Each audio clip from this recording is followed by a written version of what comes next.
Tulip সিদ্দিকের চিঠি পেয়েছেন প্রেস সচিব শফিকুল আলম। ডক্টর মোহাম্মদ ইউনূসের লন্ডন সফরে তার সাক্ষাৎ চেয়ে শেখ হাসিনার ভাগ্নির পাঠানো চিঠির বিষয়ে আলোচনা চলছে জানিয়ে শফিকুল আলম বলেন, টিউলিপের চিঠি পেয়েছি, এটি একটি লিগ্যাল ইস্যু এবং লিগ্যাল ওয়েতেই সমাধান করা হবে। তিনি জানান, লন্ডনে প্রধান উপদেষ্টার সঙ্গে সাক্ষাতের সময় অল পার্টি পার্লামেন্টারি গ্রুপে টিউলিপ সিদ্দিক ছিলেন না, কাজেই তার সঙ্গে সাক্ষাৎ হবে কিনা তা আইনিভাবেই সমাধান করা হবে।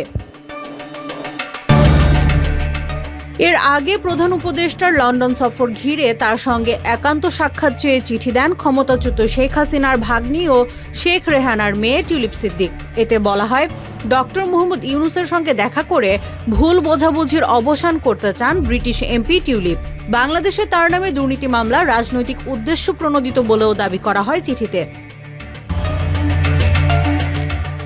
এছাড়া শেখ হাসিনার শাসনামলে টিউলিপ সিদ্দিকের সঙ্গে তার ঘনিষ্ঠতা নিয়ে সরকারি প্রশ্নের জবাব দিতেও চান টিউলিপ সিদ্দিক।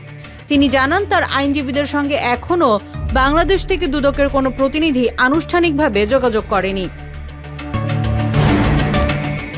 এদিকে প্রেস সচিব জানান, লন্ডন সফরে প্রধান উপদেষ্টার সঙ্গে বৈঠক করবেন বিএনপির ভাইস চেয়ারম্যান তারেক রহমান।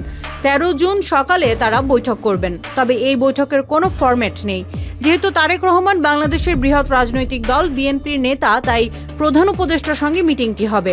শফিকুল আলম বলেন, দুজনের আলোচনায় বাংলাদেশের বর্তমান রাজনৈতিক পরিস্থিতি, নির্বাচনের দিনক্ষণ, সংস্কার ও জুলাই চার্টার সহ যে কোনো বিষয় নিয়ে আলোচনা হতে পারে।